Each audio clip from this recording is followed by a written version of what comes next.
Thanks for staying with us. So our hot topic today is about smuggling. I'm going to let Nima give us the background of this story. Yes, Nima, go ahead. So there was a video trending over the weekend of a man who had been given food items to deliver in Dubai. And he had the wisdom, I don't know where he got it, to open. So these were packed foods, milk, chocolates, biscuits, and he just decided to open them. Cannabis were in some packs. The person had disguised and resealed. He had some other funny drugs. He had codeine. He had all sorts, and they were all disguised in food packages, palm oil, and given to him to take abroad. Ew. In some countries, these are death sentence offenses, and you will give your loved one to help you carry. I don't understand. So the issue of smuggling drugs, we've been talking about NDLEA, busting people at the airports, and we want to focus on how we must be careful. Have you experienced this where somebody asked you to take something, you finally discovered that those are contrabands? You can let us hear your thoughts. Hello, Ifeanyi, are you there? Yes, I'm here. You're live. Go ahead, please. Okay. It's just a sad one because at the moment I am trying to recover from such kind of incident. Wow. And mine was so terrible Wow. to the extent that it was it's a brother that actually bought a briefcase from me while I was in the UK. Wow. I never knew that it was loaded with drugs. Hey. And I have to pack my clothes and every other thing. And I'm getting to the airport. I was arrested. And I've wasted 15 years of my time for something I do not know about. And they say forgive and forgive, my dear. It's a terrible one that I don't think forgiveness is here at this moment. Yeah, because I wasted 15 years of my time. Oh, God. 15 days. 15 years. Never knew the briefcase was loaded. So loaded with drugs, well sealed. And I have to pack my clothes. And I was living freely. It was supposed to be a gift, but I was so surprised that when it was opened. And I think God will just have to hold on for now. When I get back to the States, man, I will just have to take it in a different way. I don't think forgiveness is here at the moment. Thank you, Ifeanyi, for calling and sharing your story. That is really, really painful. 15 years of your life gone because your brother gave you a suitcase full of drugs to travel. Hello, Boyade. Yes, good morning. Good morning, sir. You're live. Go ahead, please. Mariah, just let me thank God. I would have been jailed when I was almost 60, and at a time my son was getting married in UK. I left. I told my wife and the family members to go before me. I retired as a director of Federal Ministry, Public Service. What would have been the headline? What would have been the headline? I was working in the presidency. A friend came and gave me a laminated book.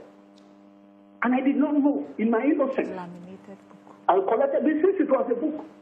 I didn't know what they had gone to do was to laminate either cocaine or heroin in his books.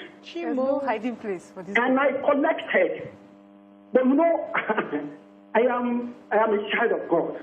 I got to UK safely. I disembarked. My son came, they picked me up. But you know, I don't know what, I think it was divine intervention. I escaped Birmingham Airport. It was when we now got home. I'm a librarian. I retired. I was the first director of library services in Federal Service. What would have been the headline in Newswatch, in the Punch, everywhere? And after Ekiti State, innocent. What could they would have scandalized my name? Yes. Because when my son is a lecturer in one of the great universities in UK. Now cut it open. Daddy, what is this? Destroy a whole family. And the wife is a medical doctor. They said, what is this? It was heroin. Heroin. And I cried. I cried. At almost 60, and on the point of retirement, at the weekend, my son was to get married. Oh, my God. Wicked people. People are wicked. My mom had been scandalized, director in Federal Civil Service jail, and he kept on calling. He now came. Arrest him. I was like a wild cat. Oh. I held him by the throat, and in the process, I used my teeth on him. I said, this is what you wanted to do for me? Hey. I've been working for 35 years in service. At my age, I tore his clothes.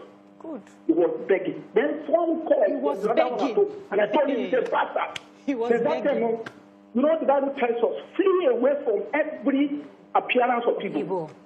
Since that time, it's more than beggar bridge between us. I have no business.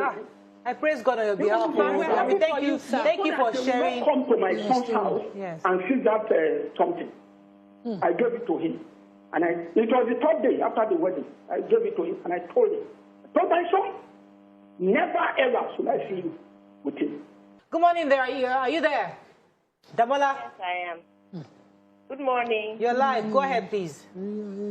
This has happened before as well. I was traveling to Dubai, and my mom called me when I got to Lagos that a friend was going to send me what Ankara that I should please take it with me and give it to her son. So when she met me at the airport, she brought out the Ankara from me. I met her, she gave me the Ankara. Then I told her, oh, I'll put it in my hand luggage because I've checked in my bag. So I put it in my hand luggage, which I did. When I got to Dubai, randomly, you know, they just stop you and they search your bag when you go through that machine. And my bag kept on beeping. And I wondered, I don't have anything illegal in my bag. I kept on beeping. So they told me to go into a room, they searched all my bags, checked everything, there was nothing. So when I got to the hotel, the person called me the next day in the morning. Hey. When they were going to meet up with me.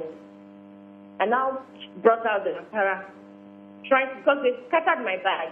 So trying to put it together, I had to refold it. While dusting it and refolding it, credit cards fell down. About 10 to 12 credit cards. Credit cards. They didn't have any name on it. They only had the credit number and when it was going to expire, different credit cards. So the person called me, are you with the Ankara? Where will I meet you? Blah, blah, blah. I just told him, yes, I'm with it. But you might not meet me at the hotel, so I'll drop it at the reception. So I took all the credit cards and I damaged everything. And you did what? Damaged it. Thank you. And now took the Ankara, dropped it at the reception, and that was it. So I now called my mom after the person picked up the Ankara because I had to wait at the reception. I wanted to see who the person was, if I knew the person. And I didn't know him. So he picked it up and he left. And he didn't call me. Oh. They didn't call me for anything or whatever. So I called my mom and I told her, I said, this was what happened, blah, blah, blah. She didn't even know what it was. And that was it.